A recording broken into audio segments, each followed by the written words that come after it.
Good morning, good afternoon, good evening. आप जहाँ भी हैं, मेरी आशा है आप स्वस्थ होंगे, प्रसन्न होंगे। दोस्तों, जैसा आप जानते हैं, हर हफ्ते मैं आपको बंगाल से जुड़ी कोई ना कोई वाकया कहानी बताता रहता हूँ।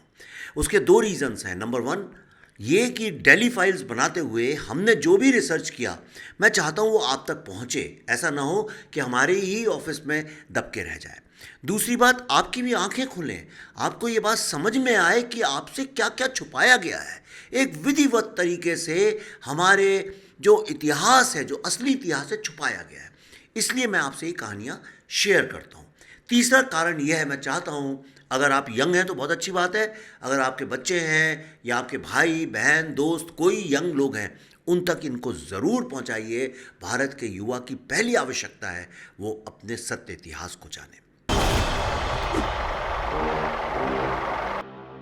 तो दोस्तों, आज मैं जो कहानी आपको बताने जा रहा हूँ वो उस वक्त की है जब बंगाल और खासकर कलकत्ता भारत का कल्चरल हार्ट हुआ करता था, यानी भारत का धड़कता हुआ सांस्कृतिक दिल।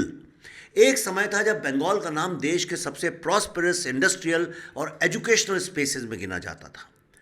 और आज वही बंगाल एक धीमे लेकिन विजिबल डिक्लाइन की ओर बढ़ता जा रहा है। और ये मैंने खुद अनुभव किया इस फिल्म को शूट करते हुए। दोस्तों, हमने बचपन में ही सुना था कि बंगाली इंटेलेक्चुअल यानी भद्र लोग हमेशा ज्ञान, साहित्य और कला को सबसे ऊपर रखते थे। लेकिन क्या ये सच है कि बंगाल आज भी वही है? क्या कलकत्ता आज भी वही शहर है जो कभी भारत का कल्चरल कैपिटल कहलाता था?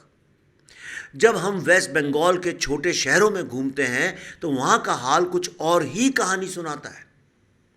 जहां एक समय बंगाल इंडस्ट्रीज में सबसे आगे था, वहीं आज ये सिर्फ मीडियम लेवल के छोटे छोटे कारखानों में सिमट कर रह गया है। पहले यहाँ जूट मिल्स, स्टील प्लांट्स और बड़ी बड़ी फैक्ट्रीज हुआ करती थीं, लेकिन आज ज़्यादातर इंडस्ट्रियाँ ठप पड़ी हुई हैं, अन्य राज्यों में शिफ्ट हो गई हैं, और जो हैं वहाँ पे हड़ताल, दंगा, कम्युनल वायलेंस हर समय चलता रहता है।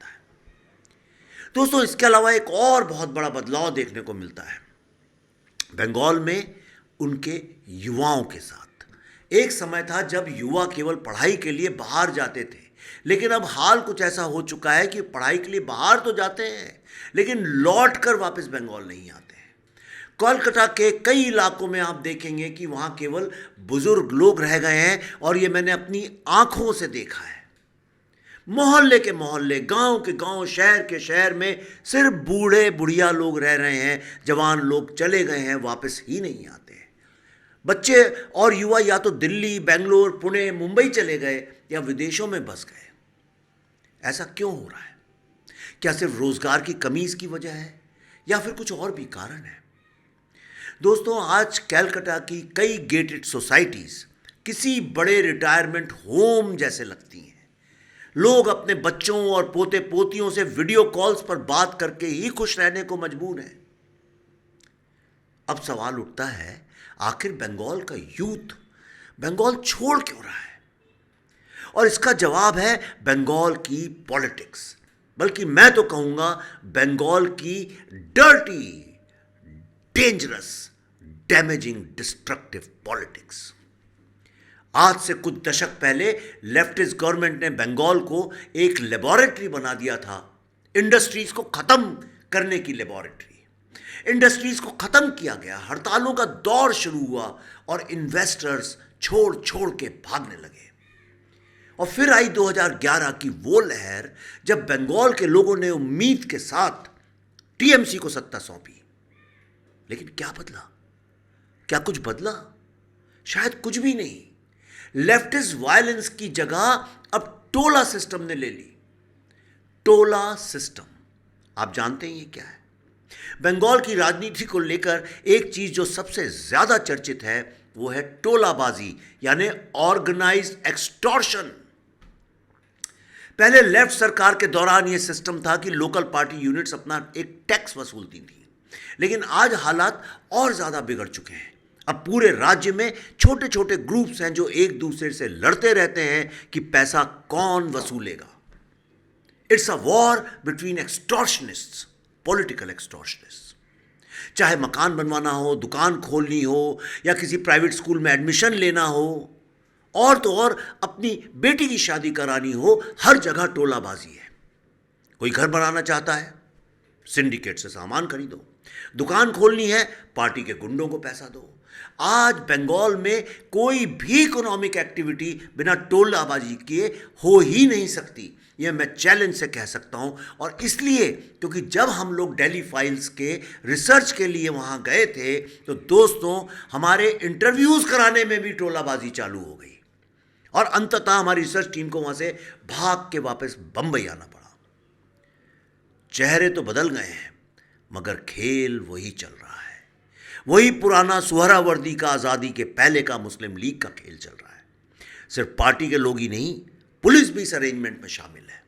अगर कोई इसका विरोध करता है तो उसे धमकाया जाता है या फिर चुनाव के दौरान हिंसा का शिकार बना दिया जाता है।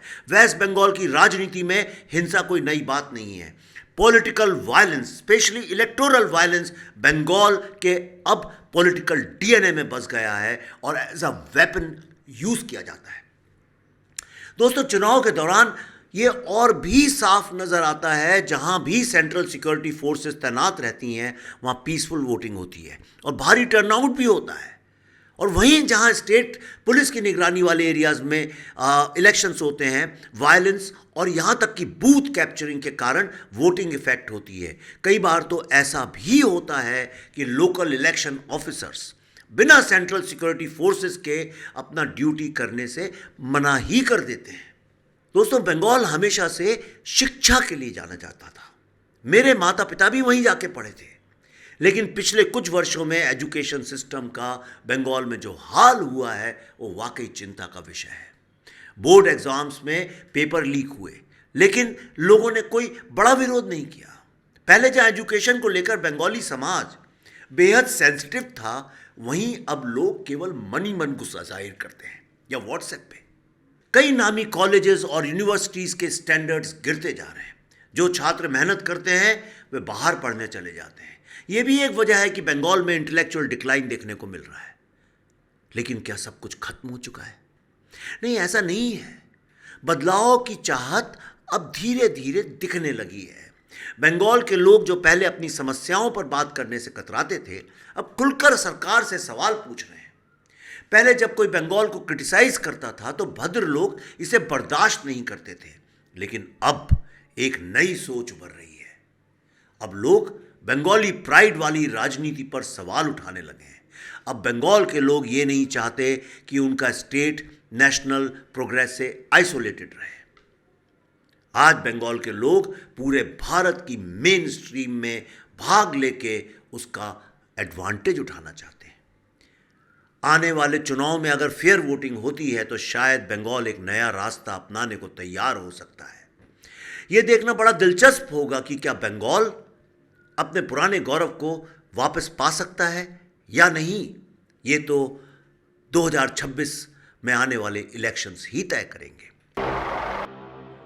तो दोस्तों ये थी आज की चर्चा। अगर आपको हमारा पॉडकास्ट पसंद आया तो इसे शेयर करें और अपने फीडबैक कमेंट्स में लिखना ना भूलें, क्योंकि मैं जो कुछ भी कर रहा हूं उन कमेंट से पढ़ के करता हूं। कई लोग कहते हैं कि ये वीडियोस इतने वायरल क्यों नहीं है। तो देखिए, अगर आप डमरू बजाएं तो बंदर नाचता है, हजारों लोग खड़े हो जाते हैं।